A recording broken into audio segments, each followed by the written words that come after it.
진도 나가기 전에 간략하게나마 지난번 제가 첫 시간에 드렸던 것 같은데요. 소승이 있고 중승이 있고 대승 철학이 있습니다. 이거는 대승 불교 기준이에요. 소승들이 자신을 소승이라고 안 부르겠죠. 그러니까 이건 철저히 소승, 중승, 대승 따지면 이건 무조건 대승 철학에서 대승 불교에서 주장하는 거라고 보시면 돼요.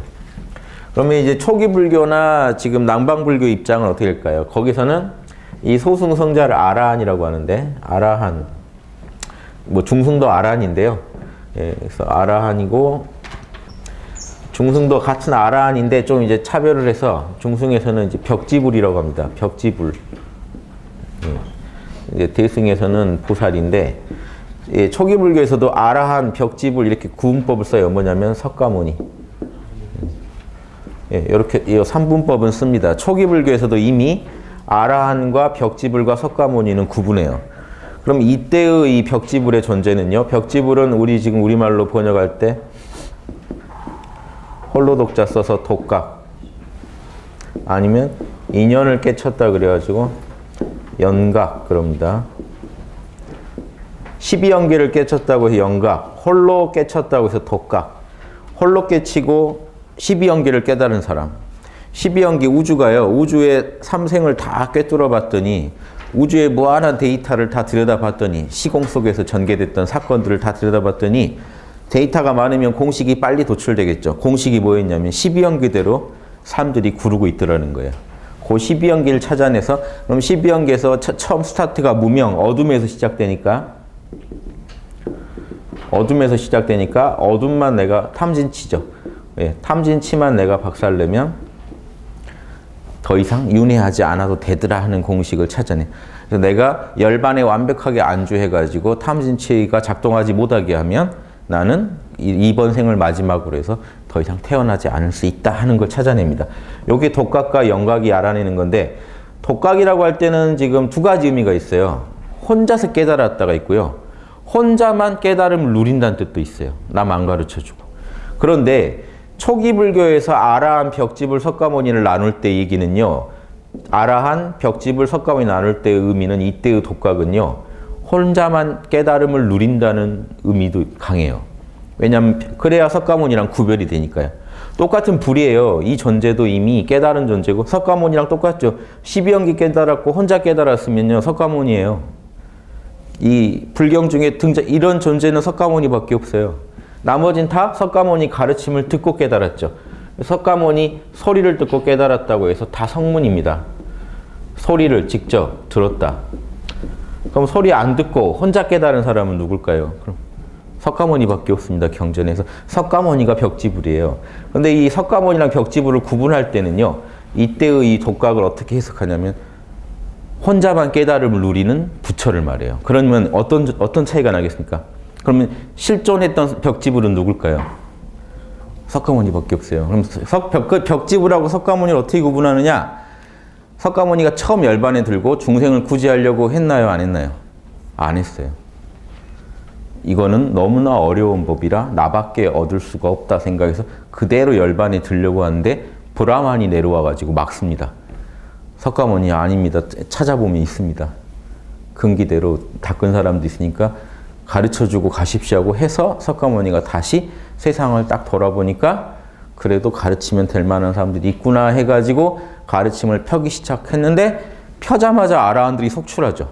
이 경전에 오류가 있는 거예요. 이 경전을 그대로 믿으시면 안 되는 이유에 이 경전 그대로라면 석가모니는 지혜가 좀 부족한 분이 오판하신 거예요. 어떻게 가르칠 수가 없다. 나밖에 이건 못 배운다라고 한 법을 어떻게 가르치자마자 바로 아라한들이 터져나오기 시작하죠. 좀 이상하죠. 그래서 뭔가 좀 이 경전이 다 설명을 못하고 있습니다. 상황을. 하지만 이제 여기서 우리가 배울 수 있는 거는 벽지불과 석가모니를 구분할 때는 뭐냐면 부처랑 똑같은 깨달음을 얻었는데 혼자만 그 열반을 누려버리고 남한테 안 가르쳐준 존재도 가능하다는 얘기죠. 그 경지를 벽지불 그러고 실제 중생들한테 자비를 가지고 가르침을 편 존재를 석가모니 그렇습니다. 그래서 아라한, 벽지불, 석가모니 할 때 벽지불은 독각에서 중에서 첫 번째 의미를 혼자만 누리는 존재라면 이게 지금 초기 불교에 가깝고 두 번째 홀로 스스로 깨달았지만 스스로 깨달았다는 거지 가르침을 안 나눈다는 의미는 없죠. 혼자 힘으로 깨달았고 성문은 소리 듣고 깨달았다면 반대로 독각은 그냥 자기 힘으로 깨달았다. 이 차이만 있지 아라한들도 돌아다니면서 중생구제하는 거 아시죠? 자, 아라한과 이 벽지불의 차이는 그러면 석가모니 수준의 깨달음이기 때문에 아라한은 제가 이 얘기를 듣고 이제 들으셔야 법구경 이해가 잘 되니까 지난 첫 번째 시간에 한 얘기인데 간략하게 이제 압축해서 말씀드립니다. 아라한은 열반에 안주하는 존재고 벽지불도 열반에 안주한다는 건 똑같은데 아라한은요 쌓아놓은 공덕이 없어서 열반에 안주하는 것만 가능해요. 즉 탐진치가 일어나는 걸 다 막지는 못해요. 다만 탐진치에 물들지 않을 자신이 있어요. 몰라의 달인이에요. 몰라 해버리고 그냥 열반에 있습니다. 그런데 이 벽지불 즉 석가모니는 같은 열반에 들었지만 공덕이 달라요. 전생에 육바라밀을 어마어마하게 닦았거든요. 그러니까 뭐죠? 갖고 있는 아이템이 다르다고요. 아이템이 별로 없어요. 열반을 얻었다는 거 똑같은데 아이템이 별로 없어서 중생이 찾아왔을 때 도와줄 게 별로 없어요. 이쪽은요. 아이템이 어마어마해요. 중생이 찾아오면 다양한 방법으로 도와줍니다. 단 대승보살하고는 왜 다르냐? 다 열반을 목표로 해요. 열반에 들어서 다시 안 태어나는 게 목표라는 점에서는 아라한과 석가모니가 똑같습니다. 그래서 대승의 모습 볼 때 중승의 의미는 보세요. 소승보다 더 많은 사람을 제도한다는 뜻이죠. 중승이. 대승보다 못해도. 그럼 이때의 벽지불은 단순히 혼자만 누리는 거면 아라한만도 못하죠. 이해되십니까? 소승, 중승할 때 벽지불을 중승이라고 부를 때의 의미는요. 혼자만 깨달음을 누린다는 의미가 아니라 석가모니가 중생을 많이 구제한 석가모니 같은 존재를 말한다고요. 아라한보다 훨씬 많은 중생을 구제하지만 대승과는 다르다. 왜냐? 대승과의 결정적으로 이 소승, 중승의 차이는 열반 안주 사상과 출가주의 때문에 그래요. 출가주의랑 열반주의. 대승은 여기에 반대해서 뭡니까? 진과 니르바나와 속계는 둘이 아니다 라고 해서 출가주의를 반대했고요. 열반은 뭐라고 반대합니까? 무주열반. 우리가 얻은 열반은 본래 열반. 어떻게 보면 본래 열반이란 말도 대승기신호에 씁니다. 우린 본래 열반이지 따로 들어가야 열반이 없다. 그래서 생각하고 말하고 행동하고 구르는 내내 사실은 모두 열반이다라는 무주, 집착 없는 열반. 예? 없을 무자에 머무를 주자. 어디에도 머무르지 않는 열반을 주장해요. 그리고 현상계랑 절대계는 하나란 걸 주장해요. 요게 완전히 반대죠. 그럼 지금 법구경은 어떤 사상이 있습니까? 석가모니 사상, 대승에서 볼 때는 중승에 가까운 가르침을 지금 펴고 계시기 때문에 중승에 해당되는 내용이기 때문에 열반주의와 출가주의가 꽉 차 있고 아라한들과는 뭐가 다르나? 여기 석가모니는 아라한들은요 열반에 안주했다는 점은 석가모니랑 같지만 선을 온전히 다 구현하는 거 팔정도라고 하죠. 중도를 제대로 걸을 수 있는 건 석가모니입니다. 아라한들은 중도를 제대로 못 걸어요. 팔정도를 제대로 못 해요.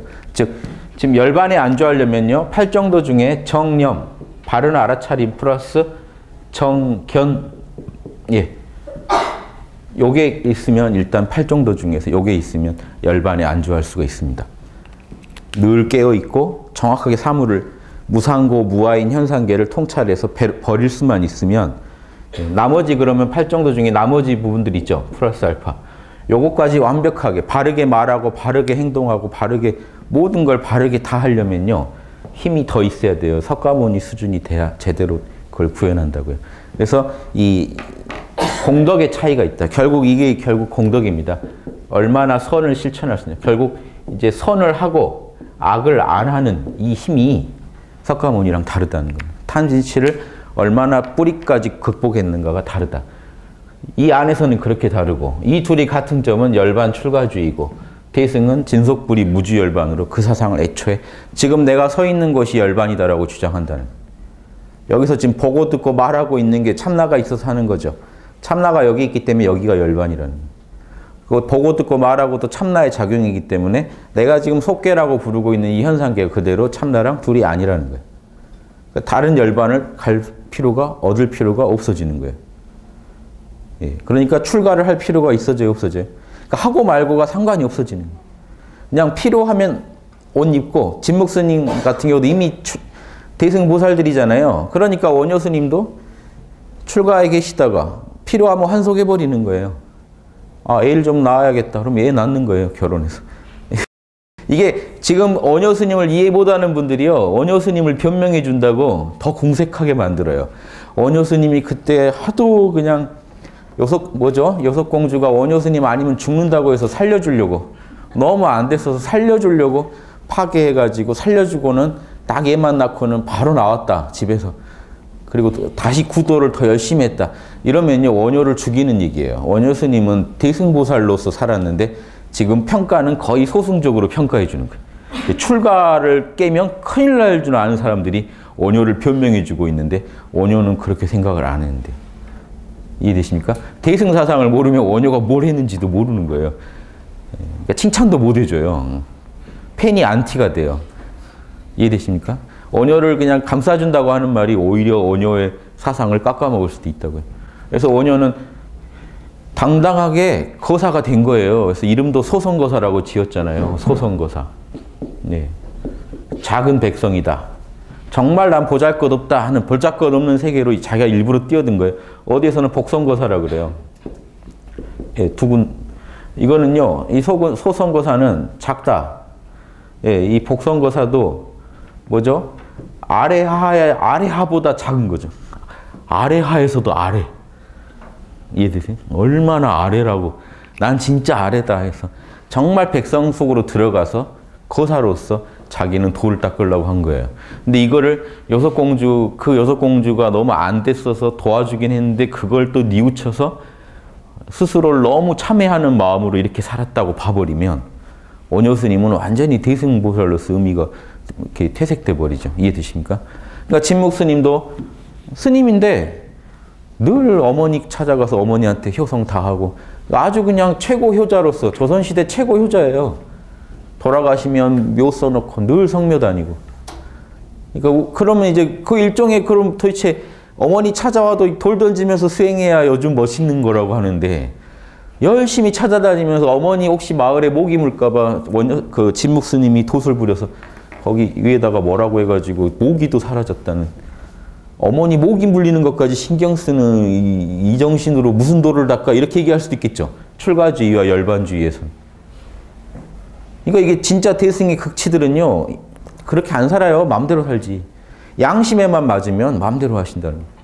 그냥 마음대로가 아니고 욕심 마음대로가 아니라 그분들은 다 정심소욕 불류구경지라 욕심대로 해도 양심대로 하는 분들이 돼버린 거죠. 이러면요. 승속이 의미가 없어져요. 그러니까 필요하면은 이 옷도 입고 저 옷도 입고 마음대로 하는 거라는 겁니다. 필요에 따라. 저를 좀 교화시켜야겠다 그러면 머리 깎는 거고요. 또 뭐 중생을 좀 또 해야겠다 그러면 또 양복 입는 거고 뭐 이게 왔다 갔다 한다는 겁니다. 그래서 이거를 중생의 눈으로 자꾸 재단하면 안 돼요. 이 대승의 세계. 근데 딱 이 논리가 또 사이비 분들한테도 딱 좋은 논리예요. 내가 그래서 고기 먹은 거다. 내가 룸을 왜 갔냐면 하면서 막 이렇게 뭐라고 하실 수 있죠. 근데 진짜 뭐 원효 스님이 갔으면은 이해하겠는데 뭐냐면 이런 진속불이 무주열반이 확고하게 돼 있지 않은 분이 갔을 때는 욕심 때문에 간 거잖아요. 근데 여기에 돼 있는 분이 혹시 거기 갔다면 무슨 양심을 구현하려고 갔겠죠. 완전히 다른 얘기가 된다는 거예요. 그래서 이제 이렇게 스펙트럼을 이 정도 놓고 보자는 거죠. 법구경은 지금 중승의 가르침으로 일단 편의상 놓고 설명을 해야 여러분이 이해가 되실 거예요.